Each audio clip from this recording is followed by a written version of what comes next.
Hello everyone, this is the platform of distance learning and I am your science teacher Sulochana. आज हम बात करेंगे is brain transplant possible. एक ऐसा question जो शायद हम सबके दिमाग में कहीं ना कहीं आता है कि क्या ब्रेन ट्रांसप्लांटेशन पॉसिबल है। अभी तक हम लोग लगभग सारे ऑर्गन का ट्रांसप्लांटेशन देख चुके हो चुका है ना, लेकिन सिर्फ एक ब्रेन ऐसा है जिसका ट्रांसप्लांट अभी तक हमारे लिए पॉसिबल नहीं हो पाया है। रीजन क्या है? तो अगर तुम ट्रांसप्लांटेशन की चीजें देखो तो सबसे पहला ट्रांसप्लांटेशन 1954 में हुआ था। उसके बाद first human transplant, human lung transplant was in 1963, first human liver transplant in 1967, first human heart transplant भी 1967 में हुआ था। इसके बाद धीरे धीरे हमने अदर ऑर्गन्स के ट्रांसप्लांटेशन भी सक्सेसफुली किए हैं। तो फिर ब्रेन ट्रांसप्लांटेशन क्यों पॉसिबल नहीं है? देखो, ब्रेन ट्रांसप्लांटेशन आज की डेट तक अभी तक पॉसिबल नहीं हो पाया है, but may be in future हमारे पास कुछ ऐसी टेक्नोलॉजी आ जाए कि हम ब्रेन ट्रांसप्लांटेशन भी कर पाए। अब ब्रेन ट्रांसप्लांटेशन में प्रॉब्लम्स क्यों आती हैं? देखो, जब हमारा ब्रेन ट्रांसप्लांट करना होता है ना, तो ब्रेन में 100 मिलियन न्यूरॉन्स होते हैं, है ना। जब ट्रांसप्लांटेशन होगी तो वो ट्रांसप्लांटेशन में उनमें से एक भी न्यूरॉन अगर डिस्ट्रॉय हो गया तो आपका ब्रेन फंक्शन ही नहीं कर पाएगा, प्रॉपर फंक्शनिंग नहीं हो पाएगी। तो साइंटिस्ट या डॉक्टर्स बोलो तो वो ये मानते हैं कि अगर हम ब्रेन ट्रांसप्लांट की जगह पूरा हेड ट्रांसप्लांट करें तो शायद ये चीज हो पाए, राइट। ये भी ट्राई कर चुके हैं। ये ट्रांसप्लांटेशन डॉग के साथ किया गया, ठीक है, वो सरवाइव नहीं कर पाया। उसके बाद मंकी के साथ किया गया, वो भी कुछ दिन के अंदर मर गया। अब इसके ऊपर जब और रिसर्च हुई कि ह्यूमन ब्रेन का अगर ट्रांसप्लांटेशन नहीं हो सकता तो हेड ट्रांसप्लांटेशन कैसे करोगे? तो जब हम हेड ट्रांसप्लांटेशन की बात करते हैं उसमें ब्रेन और विथ योर स्पाइनल कॉर्ड का जो ऊपर वाला पार्ट है वो भी उसके साथ आ जाता है, राइट।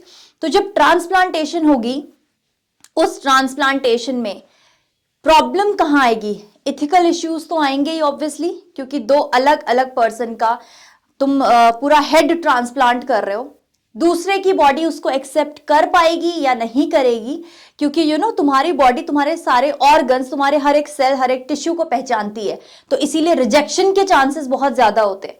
तो अगर तुम्हारे इम्यूनो सप्रेसर तुम्हें दिया जाए, तुम्हें पता होगा कि आज भी जब हम लोग किसी भी ऑर्गन का ट्रांसप्लांटेशन करते हैं उसके बाद इम्यूनो सप्रेसर लेना पड़ता है। इम्यूनो सप्रेसर का मतलब है कि वो तुम्हारे इम्यून को सप्रेस रखता है, क्योंकि तुम्हारा इम्यून सिस्टम दूसरे के सेल को इजीली पहचान जाता है ना। तो फिर वो उसको एक्सेप्ट नहीं करेगा, रिजेक्ट कर देगा।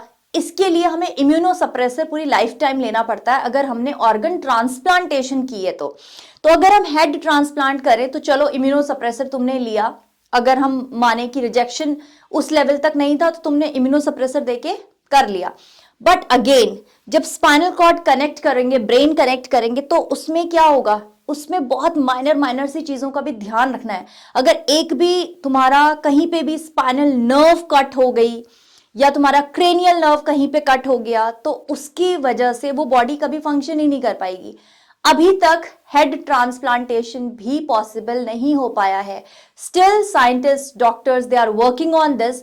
तो अभी आज तक की डेट में तो ब्रेन ट्रांसप्लांटेशन पॉसिबल नहीं है, लेकिन अगर हमें ब्रेन ट्रांसप्लांटेशन करनी हो तो हमें ब्रेन को, अगर सोचो हम हेड ट्रांसप्लांटेशन कर रहे हैं, ब्रेन ट्रांसप्लांटेशन तो अभी बहुत दूर की चीज है, हम सिर्फ हेड ट्रांसप्लांटेशन का सोच रहे हैं।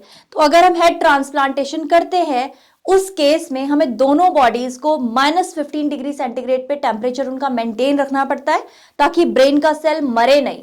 क्योंकि तुम्हें पता है अगर ब्रेन का सेल मर गया, सबसे पहले बॉडी में क्या है? ब्रेन के सेल मर जाते हैं।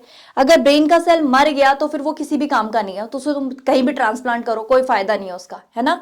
लेकिन अगर तुमने उसको -15 डिग्री सेंटीग्रेड पे उसको मेंटेन किया जाता है दोनों बॉडीज को, उसके बाद उनका ट्रांसप्लांटेशन किया जाता है ताकि ब्रेन के सेल्स डिस्ट्रॉय ना हो।